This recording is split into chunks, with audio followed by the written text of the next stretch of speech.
Hello বন্ধুরা, take ভাই আপনাদের স্বাগতম। আজকে আমরা দেখব মাইক্রোসফট ওয়ার্ডের যে হোম ট্যাবের আন্ডারে যে প্যারাগ্রাফ বক্সটি আছে এটি।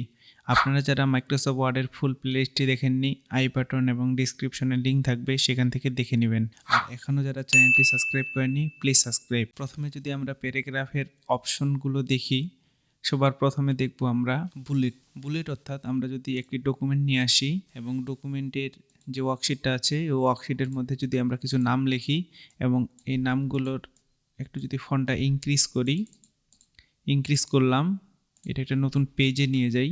এখন এই নামগুলোর নিচে সামনে যদি আমরা বুলেট দিতে চাই, এগুলো একটু বেশি করি, কাট কপি করে। এখন সামনে যদি আমরা বুলেট দিতে চাই তাহলে এখানে সিলেক্ট করব আগে, তারপরে বুলেটসে যাব এবং এখান থেকে যদি এই বুলেটটাতে ক্লিক করি তাহলে নামগুলো সামনে একটি করে বুলেট চলে আসলো। আমরা এখান থেকে বিভিন্ন ধরনের বুলেট কাস্টমাইজ করতে পারি। আমরা যদি এখানে ক্লিক করি, আবার এখান থেকে আমরা নান করতে পারি, অথবা যদি আমরা এই বুলেটটা দিই, এই যে একটু ঠিক দেখাচ্ছে। আমরা যদি এটাকে বোল্ড করি একটু, এক্ষেত্রে আমরা বুলেটের কালার অথবা বুলেটকে অন্যভাবেও কাস্টমাইজ করতে পারি। আমরা যদি এটা দেই এবং নিচে আসি, সিলেক্ট করব, এখানে ক্লিক করব, এই যে এখানে যে লেভেলটা আছে আমরা এখান থেকে লেভেল চেঞ্জ করতে পারি এবং যদি নিউ বুলেটে ক্লিক করি এখান থেকে আমরা বিভিন্ন ধরনের সিম্বল দিতে পারি। আমাদের এখানে নির্দিষ্ট কিছু বুলেটে ছিল, কিন্তু আমরা যদি এখানে আসি এবং যে কোনো একটা স্যাম্বল দিই, আমরা যদি এখানে এই যে ঘড়িটা আছে এটাকে সিলেক্ট করে যদি ওপেন করি এবং যদি ওকে করি তাহলে প্রত্যেকটা সময়ে একটি ওয়াচের আইকন চলে আসলো। আমরা যদি আবার এখানে সিলেক্ট করি, দেন আবার এখানে যাই, এখানে ক্লিক করি, যদি আমরা এর সামনে কিছু পিকচার দিতে চাই, অফলাইন থেকে কোনো পিকচার নিয়ে আসি, আমাদের চ্যানেলের লোগোটা যদি ডাবল ক্লিক করি এবং ওকেতে ক্লিক করি তাহলে আমাদের চ্যানেলের লোগোটা প্রত্যেকটা নামের আগে চলে আসলো। আমরা একটি আপাতত একটা বুলেট দিয়ে দিলাম। এখন যদি আমরা এই বুলেটের কালারটা চেঞ্জ করতে চাই, আমরা এটাও চেঞ্জ করতে পারি। আমরা যদি এটা সিলেক্ট করব, দেন কালারে গিয়ে যে ফন্টের কালারটা আছে এখান থেকে যদি রেড করি, এটা রেড হয়ে গেল। এক্ষেত্রে আমাদের নামগুলো আছে সেগুলো কিন্তু আগের কালারই থাকতেছে। তারপরে যদি দেখি আমরা এইভাবে বুলেটটা সিলেক্ট করার পর আমরা যদি এটাকে একটু এই পাশে নিয়ে আসি, সিলেক্ট করলাম এবং কালারে যাই ইয়েলো,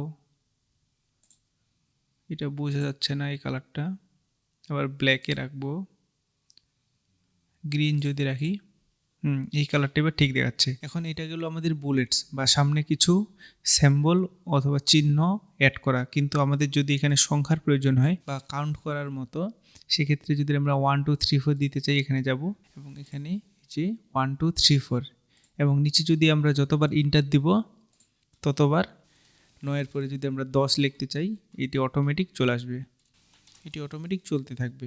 তারপরে যদি আমরা এখানে তো ছিল 1 2 3 4, আমরা এখানে ক্লিক করি, দেন ABCD আমরা যে কোনো কিছু এখানে দিতে পারি। আমরা যদি এখানে আবার ক্লিক করি, যে রোমান সংখ্যা আমরা এটাও দিতে পারি, আবার ক্লিক করব, ক্লিক করার পর এখানে 1 2 3 4 এটা নিয়ে আসলাম।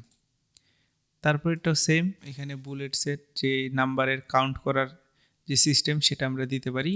তারপরে হচ্ছে ডিক্রিজ ইনটেন্ট। এটা মূলত আমরা যদি এখানে ক্লিক করি এবং যদি আমরা এই ডান পাশে যে অ্যারোটা আছে এখানে ক্লিক করি, এই যে এটা ডান পাশে সরে যাচ্ছে, এবং যদি বাম পাশে দিই তাহলে এটা বাম পাশে সরে যাচ্ছে। এটা আমরা খুব সহজে কিবোর্ড থেকেও দিতে পারি। আমরা যদি কিবোর্ড থেকে ট্যাব প্রেস করি তাহলে এক ট্যাব বরাবর সরে যাচ্ছে, কিন্তু আমরা যদি স্পেস দিই, স্পেস ছোট, কিন্তু আমরা যদি এখানে ইনডেন্টে দিই এটা ডান পাশে যাচ্ছে, আবার এই পাশে দিলে এটা বাম পাশে আসতেছে। আমরা এটা কিবোর্ড থেকেও দিতে পারি অথবা আমরা এখান থেকেও মাউস দিয়ে সিলেক্ট করে দিতে পারি। তারপর হচ্ছে শর্টিং।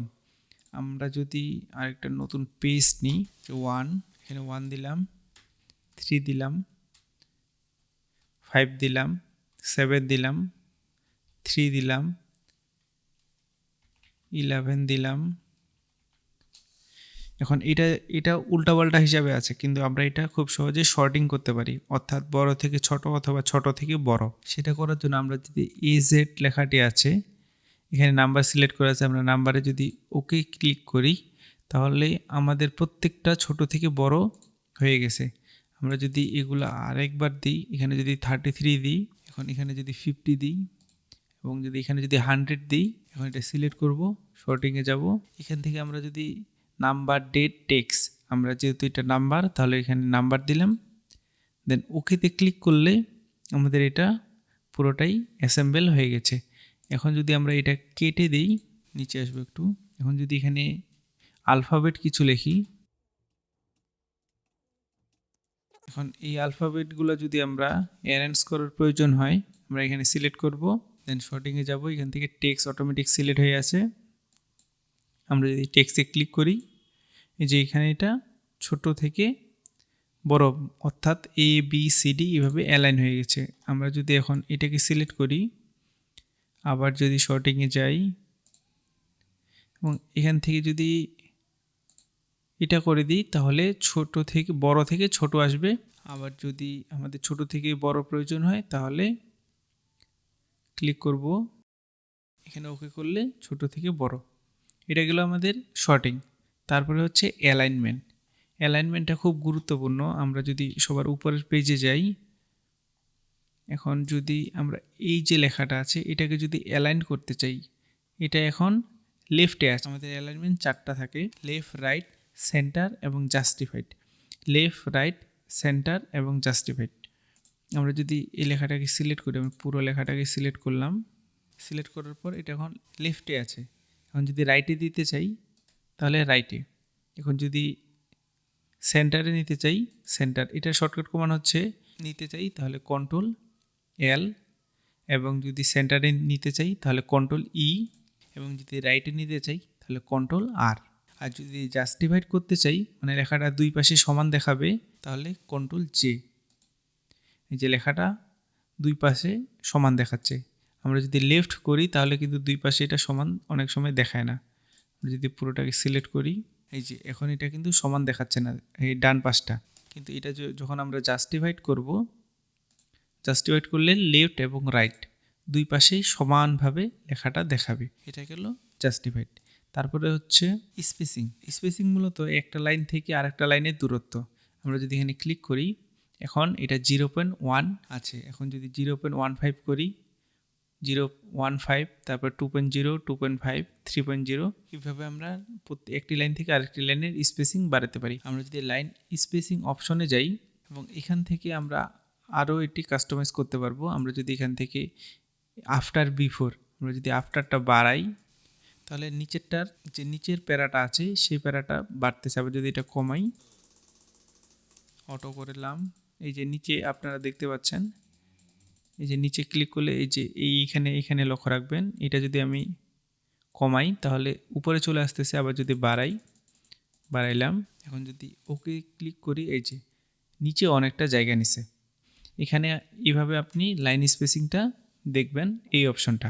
তারপরে হচ্ছে শেডিংটা। মূলত আমাদের প্রত্যেকটা লাইন, আমরা যদি এখানে ভিডিও লেখাটা শুধু একটি ইন্টার দিয়ে, এই লেখাটা কিন্তু পুরো জায়গাটা ধরেই আছে। আমরা যদি এই ভিডিও লেখাটিকে শুধু শেডিং দিতে চাই, এখানে ক্লিক করব, দেন যদি যে কোনটা কালার দিই, এই যে এই লেখাটা এইটুক লেখা, বাট পুরো যে মার্জিনটা ছেড়ে দিয়ে পুরো জায়গাটাই দখল করে আছে। আমরা যদি এখানেও দিই সেম কাজ, এই যে এখন পুরোটাই। এইভাবে আমরা অনেক ধরনের সিভি বা অন্যান্য কাজে এই অপশনটা বেশিরভাগ কাজে লাগে। আমরা এটা এইভাবে রাখলাম। তারপরে হচ্ছে বর্ডার। বর্ডার হলো, আমরা যদি কোনোখানে একটি বর্ডার নেই, আমরা যদি এখানে আমরা বিভিন্ন ধরনের বর্ডার নিতে পারি। আমরা যদি এখানে শুধু টপে বর্ডার চাই, অনেক সময় একটি হরিজন্টাল লাইনের প্রয়োজন হয়, আমরা সেটি এভাবে দিতে পারি। লেফটে যদি প্রয়োজন হয় আমরা লেফটে দিতে পারি, রাইটে যদি প্রয়োজন হয় আমরা রাইটে দিতে পারি। আমরা যদি কোনো বর্ডার নিয়ে ফেলি, ধরেন এখানে অল বর্ডার করে দিলাম, এখন এই বর্ডারটা আমাদের প্রয়োজন হচ্ছে না, সেক্ষেত্রে আমরা এখানে ক্লিক করব, দেন নো বর্ডারে যদি ক্লিক করি তাহলে বর্ডারটা নো হয়ে যাবে। এই যে একটু আগে বললাম হরিজন্টাল লাইন, আমরা যদি এখানে ক্লিক করি, এই যে একটা হরিজন্টাল লাইন মাঝ বরাবর চলে এসেছে। আবার এখানে যদি ক্লিক করি ড্র টেবিল, আমরা এখান থেকে টেবিল, গ্রিড লাইন, অনেক ধরনের বিষয় এখান থেকে করতে পারি। আমরা যদি একটু আউটসাইড বর্ডার করি, বর্ডারে যদি এখানে ডাবল ক্লিক করি, এটা বাড়বে। এখানে মাউসের কার্সর নিয়ে গেলে এরকম যদি আইকন আসে, সেক্ষেত্রে আমরা এটি বর্ডারটা বাড়াতে পারবো এবং কমাইতে পারবো, এবং উইথটাও সেম আমরা বাড়াইতে পারবো, কমাইতে পারবো। এটাই ছিল প্যারাগ্রাফের সম্পূর্ণ যে আইকনগুলো আছে এগুলো প্রত্যেকটার কাজ। ভিডিওটি ভালো লাগলে অবশ্যই চ্যানেলটি সাবস্ক্রাইব। দেখা হবে পরবর্তী কোনো ভিডিওতে।